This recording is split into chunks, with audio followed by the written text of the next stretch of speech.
Good evening. Good evening. Good evening, Hushers. Hello, world. Welcome again to another session of Girl Hush. So I am Tanisha. I am your host on tonight. I have alongside me my other host is Wendy. Hello. Wendy, they call her Wendy the Queen. And then next to me on my right, I have another host. This is Takitha, our statistician. Hello, Hushers. And then last but certainly not least, our CEO of Girl Hush, we have our host Felicia. Hello, Hushers. So on tonight, we're just going to get right into it. So we are talking about things that we have seen recently on social media that we felt like were very interesting. And so strolling through Instagram, I saw where two passengers were on a flight, a black woman sitting next to a white man, and this black woman so happened to look over at this white man, and she began to read his text message. And so I don't know the text message word for word, but it alluded to him talking to whomever he was talking to or texting, saying, "Look who I have to sit next to the whole flight." And it had this emoji of this black woman, and it was referring that he was not happy with having to sit so close to this black woman. So this black woman, in all her blackness, she read the text, and she let him know that she had read the text.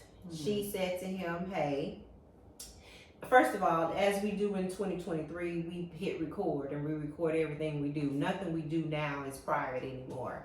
So she hit the record button and she told the guy, she said, "Hey, I want you to feel just as uncomfortable as I feel. I want you to know that I read your text message, and I think that you are disgusting."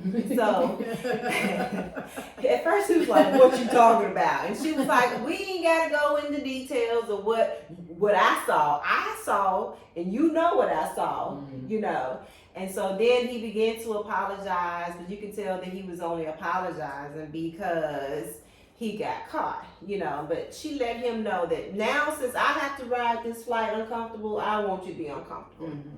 Okay, so I was reading some of the text messages and there were mixed emotions saying that, hey, she was wrong, she was invading his privacy, and that if you go looking for something, you'll find it. And then other people were saying, "I'm glad Sister Girl called him out on it, And then he said something to the tune of, "I wish these airlines will up the prices to weed these people out." And somebody said, "Well, obviously both of y'all are in the same economical status. Both of y'all are broad middle class. So you just as broke as she is. Because otherwise, you would be riding first class, So I just want to pose to you all, what do you all think about that whole exchange and that whole situation? Well, I don't even think racism have anything to do with it. You say what? Hostess with the most. Hostess with the most. Oh, I'm loving it. I'm loving the hostess with the most. It's pretty proud of herself. But to me, what he had in the text message, number one, to me was racist, that you have a problem sitting on the side of an African American woman. And I think racism crosses the barriers of social economic status. They can be actually in a lower class than us and it still don't matter. They're still going to think they're better. And that's not all white people. I don't want to put everybody in a box, but I'm just talking about the racist white people. So I don't think social economic status, like I said, racism crosses that barrier because they don't care if they can be dirt poor, they still gonna look at you like you're nothing. But even though I feel like a lot of us experience that, I think a lot of us are in rooms and in milieus and in different places with people who don't like us, who don't care to be in a room with us, who don't care to sit next to us. We just don't know it. But with that situation, I think it was inappropriate for her to read somebody's text. Because if we really think about it, how many times have we text something, whether it may be about a boss or about whoever, You know, it ain't nobody's business what come across your text message. Tanisha, I remember, well, I probably don't need to say that, but I remember me and Tanisha when we was doing adjunct together, somebody was reading something on my computer. That was totally inappropriate. Yeah. It was totally inappropriate. So I just think that was inappropriate. Yeah, I kind of feel like you, cause like whoever in that comment said, when you go looking for stuff, that's typically when you find it. So I don't know that she should have been all over in that man's text. I don't know, and I'm different. I'm like, you know, the airline, y'all like, you like this, you can't help but. What if I was sending something to my husband and I ain't want her I'm to be seeing them seen? titties too.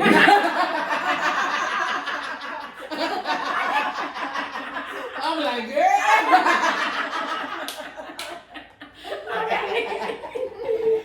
What are you saying to kids? if somebody on the airline next to me, you look at porn, Like, I'm gonna be like, when you look for trouble, you find it. So get your little tail over there and put your little face mask on to close your eyes and get out that man's phone. But even sitting next to somebody, hold your phone up. Sitting next to somebody, I'm sitting next to her now. I'm gonna have to really just be looking over to see her text. That's just nosiness. Well, with my tender eyes, my letters are large, so it ain't gonna take much for you to read. My font is a lot larger than the most, so you know.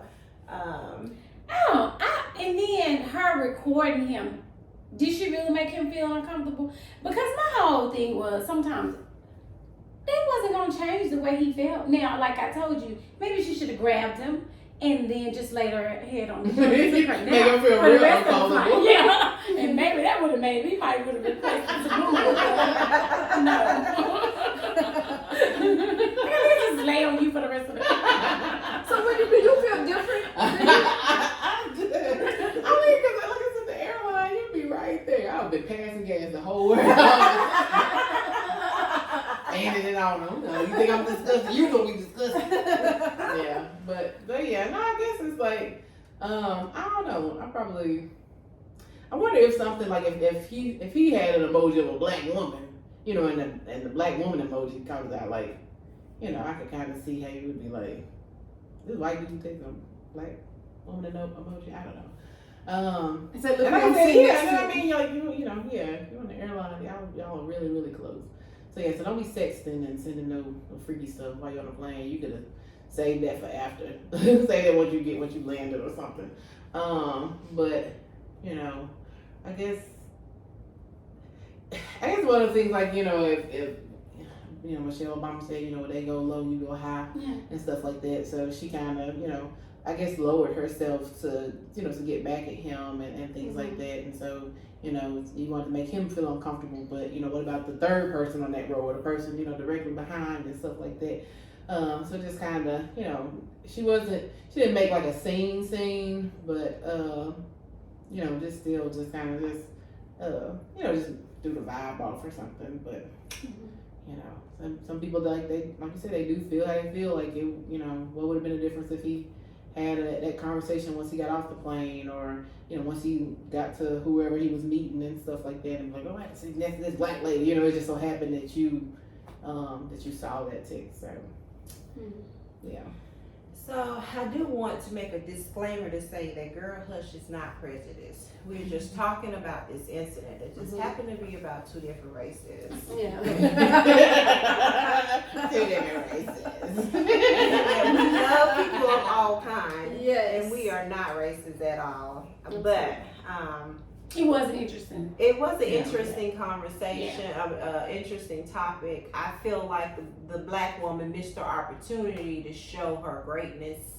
I felt like she stooped to his level, and that she missed the opportunity to show her queenness, to show that at the end of the day, you sat next to me and it wasn't as bad as you originally thought. I probably would have made the best experience and show, because sometimes bad experiences will show who you are, who you really are. You know, they say if you want to know how a person really is, make them angry. You know, and that's when true character comes. And so I felt like personally, she missed the opportunity to be a better person, to show her that the world, there is still goodness in the world. Because it could have been just about what he'd been hearing all this time, that black people are bad or whatever. Because racism, and you know, I'm like you said, as we at Girl Hush, we love all races. But you just, I'm like you, she missed her time to be great. But racism, that's something that's deeply embedded, and you calling them out or doing anything like that wasn't going to change it. Not in that moment. Not in that moment. But you know. But she could have changed how he felt, just about like Tanisha said, just treating him with kindness. Yeah. Because, you know, if I don't know what her religious status was, but just speaking from a Christian point of view, there's a scripture in the Bible that says, some watereth, some plant, but God gets the increase. So she missed her. Yes, she missed her watering and her planting season. And I hope that she has another opportunity to make up for the one she missed. And for that guy, you know, sometimes maybe it takes love. Love conquers all. That's all I'm trying to say. Love wins. Yeah. You know, and all that with the recording and calling him out and putting it on social media. I just felt like that was too much. Too much. Sakita said something earlier. She said that I like when she said that her calling him out was going to change his opinion at that moment. Number two, we had this conversation before we hit record. We were talking about self-evaluation. She probably should have taken that moment and say, "Woosah. Okay, let me do some self-reflection. I read this man's text. Rich, I really invaded his privacy, you know, but I read something that made me feel uncomfortable. How should I handle this situation, me, myself, in a better way without including the person who caused me this type of frustration?" And so she could have used it as a self-evaluation tool. Absolutely. All right. Does anybody else have anything else to say on that topic? No, I do not. We're Girl Hush. But Moving right along. so ladies, Father's Day is coming up in 4 days, right? And so I wanted to pose the question. Yes. Yeah. Anyway. So do y'all have any, I want to ask y'all, do y'all have any memories of your father? And then I also want to ask you, well, let's just start with the memories of your father. What memories you have, but I also want to ask, what is the impact that, whether your dad was present or whether he was absent in your life, what impact did it have on your life? So that's like a twofold question. You know, what are some memories you had on your dad, and what impact do you think your father made on your life, whether he was present or whether he was absent in your life? I don't have to start this off, but anyway, I guess I will. So, I didn't really grow up with my father, and so I don't really have much to say about it, but my father had an illness, and so he did the best he could when he could, and so for that I'm thankful, and that's just kind of where I leave it. I know a lot of people, oh God, here be my daughter, like, oh, you just, but I will say he had an illness, so he couldn't be the best dad he should have been. But in those moments when he could be, he did the best that he could. And again, I'm just grateful for that, and rest his soul. That's just how I leave it. So what kind of impact, because the question was whether he was present or whether he was absent, do you feel like him not being there because of his illness had an impact on you? I think in certain situations it was probably best that he wasn't there during the times of his illness, because it probably could have impacted me in a negative way. And so, you know, I think a lot of times parents make decisions about relationships, and should I say, well, my child's dad, because this is my child's dad, even though this might not be the best relationship for us, because we want to keep the family together. And so I'm glad that my parents made the decision that they should not be together. And I think it led to a better outcome for me, as far as, you know, my well-being. And so I do think sometimes parents get a bad rap for things like that. You know, like kids like, oh, you left my dad, or you should have left my dad. But sometimes they need to understand the situation, and maybe that was the best thing for everybody when they make that decision. And I never held it against my dad, because again, he had struggles with addiction. He tried to get help with his struggles, and he just wasn't always successful. And so I don't hold that against him either, you know. And that's just kind of how I feel about it. Prim and proper.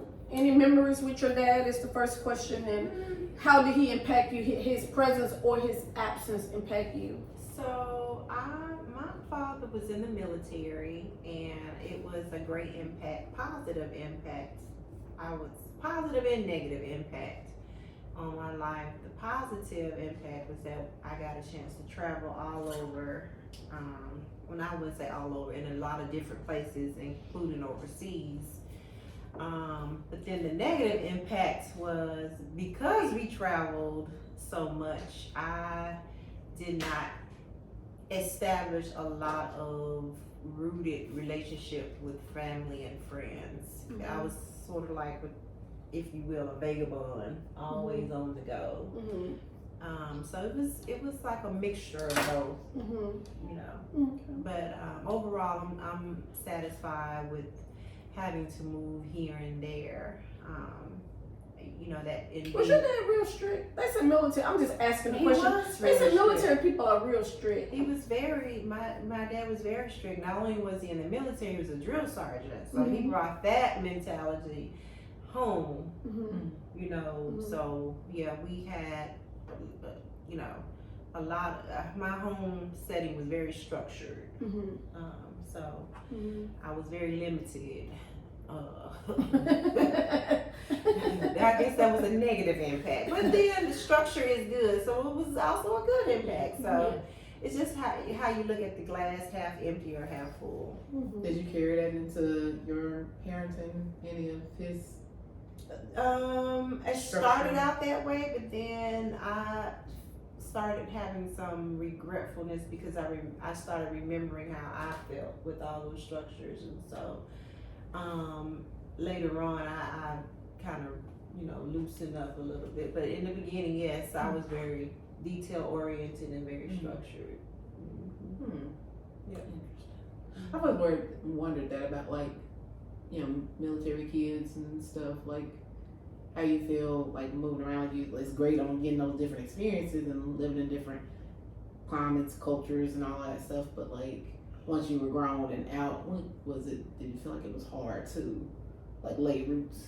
So. It was hard, like, because I graduated overseas in Europe. I don't have a class reunion, so my home No one town. does. The last class reunion that they tried to have, the guy stole all the money. So. Oh my You God! saw that what? You stole all the money. Oh, I did see that. You okay here? I'm okay. Girl, hush. I remember trying out one year for the cheerleading team, and I made it. And I practiced all summer long to be a cheerleader for varsity, and I made it. Did wonderful. Knew all the cheers routines, and the first games I was set to cheer. We had to up and move to another military base, and I hated my parents. As a teenager, leave me alone. You know, all the little temper tantrums I went through. I hated Like the them. girl last week at the baby shower did. Yeah, well.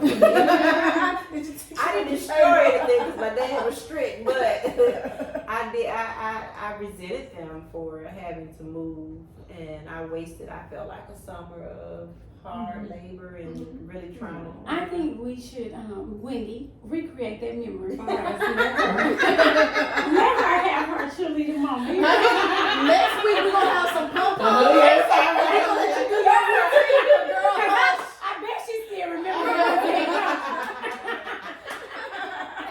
We're gonna have some pom-poms next week. I bet you still remember.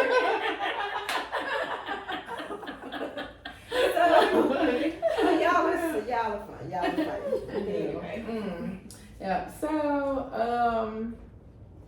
So my memories of my dad. So he passed away about 4 or 5 years ago, and some of my like fondest memories, like he used to make like a mean stir fry, and like I found myself like wanting to make stir fry like more than I probably would have, just to kind of be reminded of like just smells and stuff. And like he ate a lot of like Polish sausage with sauerkraut. And like I don't even like sauerkraut, but like I just bought some just to like, I don't know, just to have the smells and different things like that. But my dad, he was pretty strict. He was in the Navy, things like that. So did y'all move a lot too? No, he was in the Navy like I wasn't born, so like my sisters lived in like Sacramento, I think, and things like that, and then they somehow they bounced around and ended up moving back to Blytheville, Arkansas. A lot of places. I was in a little hick-town, USA. But we love you, Blytheville.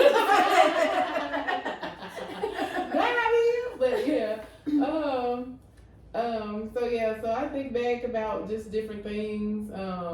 You know, he was, like I said, he was not going to spare the rod, not at all. So we got some whooping, some beatings. But you know, I think he just did the best he could and things like that. You know, because that's how they was raised. So, but my dad was really, he was more like I guess established himself as like a provider, you know what I mean? So that was how he cared for his family. He wanted to provide, you know, so bills was paid and we all, you know, always had food and different things like that. So all of our, you know, needs were met and, you know, some of our wants and stuff. But now that like, now that he's gone, like I think that the last thing that I needed from him was the money. You know what I mean? Like him being, I wish he was, you know, more like, not working so much, or you know, a little more present, coming to, you know, little author teas or parent teacher conferences, you know what I mean? Like I wish that we had like more memories like that. But like I said, he was a good provider, but you know, I think that's what a lot of kids need. Like, you know, it's least about, you know, the money is the very least thing, but just being present and stuff like that. So, so I try to make a conscious effort for, you know, our family and stuff like that to just, you know, put the phones down and be present with Evan and stuff. And even though he was talking about crazy stuff that sometimes I don't know, you know, we was up there and we was playing a little game on the PlayStation the other day, and I was like, what is the purpose? I don't understand, but he was loving it. And so we was out there, you know, both of us were there playing, and then Anwar, he swapped me out, and Anwar was playing with our son and stuff like that. So those will be the things that, you know, Evan remembers. So I have to kind of, you know, switch that to the, like, you know, you can provide for him, but still be in prison. Absolutely. And that was, you actually answered my third question, because my third question was going to be, what is something that you wish that your dad would have done or said? I know for me, and if y'all want to read about my daddy's story, buy From a Whore to a Housewife is on Amazon. Shameless plug. Check the book out. Anyway, I had to put the plug in there. But, you know, answering the questions about memories with my biological dad, I remember, even though I was so young, even though I was only 5 years old, I just remember getting a lot of stuff. I remember getting real fur coats. I remember Easter's getting real bunny rabbits. I remember this white polar bear that he used to always take me to every Friday to get ice cream. And then I found a lady. I thought you were about to say, yo, he brought you a real polar bear. I found a lady was Dairy Queen, but then my dad was shot down when I was 5 years old. He was shot down. He was shot 6 times in the chest by 3 gunmen. His ex-girlfriend that he had jumped on, her brothers came for revenge, and so they shot him in the chest. And so the impact, the answer to the second question, the impact I think they had on me, not having a father in my life, I think when you read the book From a Whore to a Housewife and my promiscuous lifestyle, I think that was me looking for daddy's love. You know, because most girls look from their love from their dad, and when they don't get it, they go out searching for love, and that's exactly what I did. And I think that's the impact that I had. But I can say that I had a phenomenal stepfather who always treated me like his daughter, but it still wasn't the same because I knew he wasn't my dad. Does that make sense? But I love him to death. Yeah. And he always treated me with kindness. And so my dad had the negative impact where I went out searching for love. But my stepdad, he was an alcoholic up until in my 20s. But even though he was an alcoholic, he was the nicest man to us. And he always treated us, even though he had 2 biological daughters, me and my brother, like his kids. So as I got older, you know, I don't think I realized it at the time, but until I got older, I realized, man, because I've heard the horror step-parent stories, you know, like step parents mistreated them. So it gave me a strong desire to have a good relationship with my stepchildren because of how my stepdaddy treated me. I didn't ever want to be that bad step parent, and I haven't gotten everything right as a step parent, but I've tried so hard because of the model that was set before me. But like I said, even though he was, mostly drunk all the time, he was like the funnest step parent because he was drunk. He was about like, we asked for something, we get it. He was so drunk, like, here come money. And he played games with us. My mom was always working. So he played games with us and he, took us outside. He showed us how to ride a bike. Then the little things we learned how to do, he showed us. Mm-hmm. And so that was, so I had an impact from both. That's good. So any memories, something y'all wish y'all dad would have said or done? I was very athletic. Mm-hmm. I don't know if I was a good athlete, but you were in stuff. I was played volleyball, basketball, ran track, and attempted cheerleading. Mm-hmm. And because I was, in a nutshell, I wish he was more present, in my games and things of that nature. Just more hands-on. Yeah. And I hear so many people saying it because most men, they are the protectors and providers of their household. So either you're going to go out and pay the bills or you're going to spend their time. And most kids will tell you, I would rather have the time than, and I guess sometimes we don't understand, the responsibilities that come along with parents until you provide that time. He had 6 kids, so he did bring home the bacon. Mm-hmm. My mama fried it, but neither one of them was at those games. So My girl said he brought home the bacon, she fried it. But neither one of them. Neither one of them was at the games. Mom, we still love you, Mama. I still love y'all both. My dad came to one volleyball game, and what he said, man, we recreating this whole moment like you gonna cheer, then you gonna play volleyball. He said, man, I didn't know you were that good. Just because he had never saw me play before. I actually went on to college to play volleyball. Mm-hmm. Oh, you heard it. I was. Yeah. Mm-hmm. Look at you. Yeah. So did you go on a I can't even say a volleyball scholarship? It's a long, because I graduated overseas in Europe. It's a long story.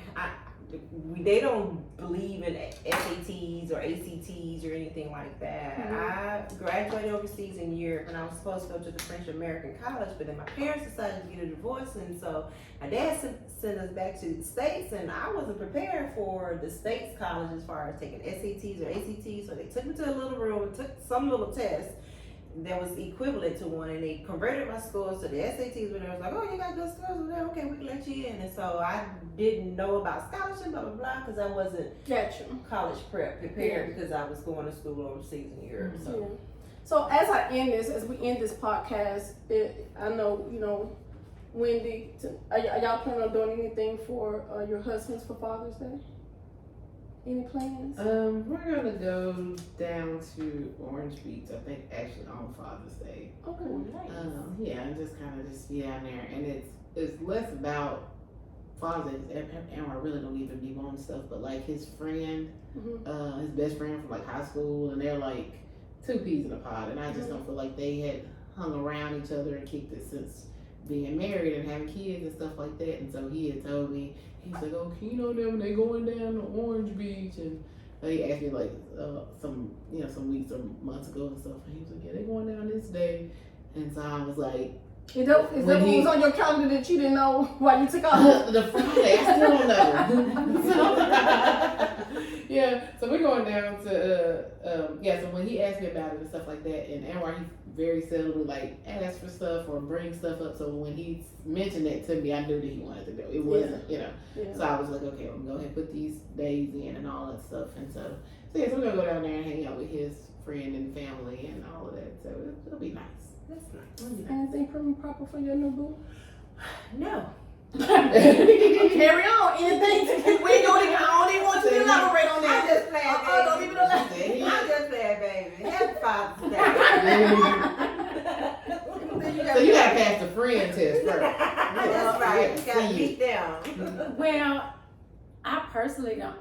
All of our kids are grown, so I'm sure they'll come through for their dad some kind of way. So you don't do nothing as the wife? Be like, he my He my daddy, but not that type. He my big daddy. I know she said daddy word. Chris my big daddy. He ain't my daddy. This He my daddy, but he my daddy. Chris my big daddy. this podcast is If you call your husband daddy, we need you to like, subscribe. Right.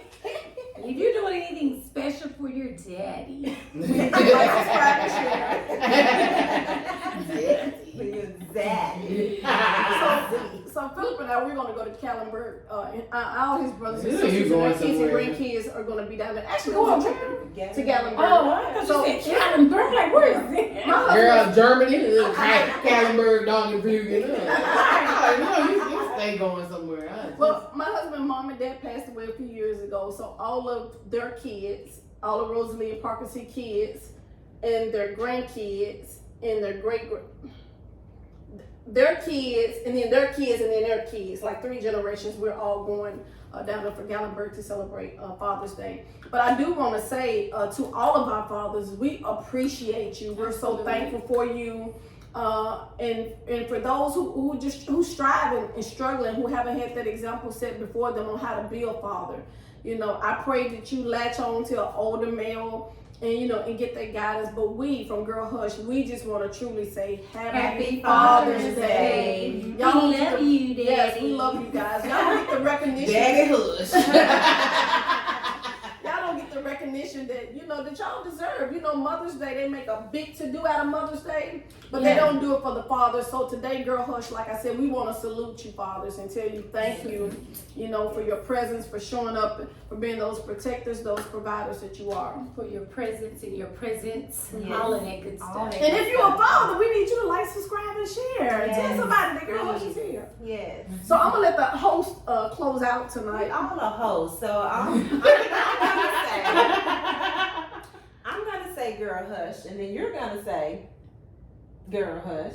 I'm gonna say Girl Hush, and then you're gonna say, Girl, and then you're gonna say, Girl, and then you're gonna say, Daddy Hush. and then we all are gonna say Girl Hush. Good night. and hit that subscribe button.